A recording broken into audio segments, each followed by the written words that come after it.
ערב טוב, אני קוראים לי מרדכי חסידים. אני הוצאתי לאור ספר שקוראים לזה גדולה שימושה. זה הרבה ברחוב, אני יודע את זה, בעיקר בציבור החרדי מאוד מאוד אוהבים את זה, לחכם בן ציון, חכם עובדיה, הרב כדורי.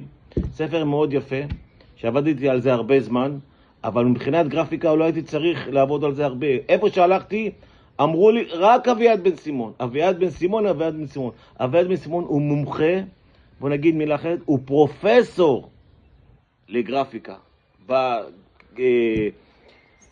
הגרפיקה בחוץ, כריכה, הגרפיקה בעימות בפנים, יש לו עבודה טובה, עבודה נקייה. אני ממליץ לכם, באמת, לא בגלל שהוא עשה לי את הגרפיקה בספר.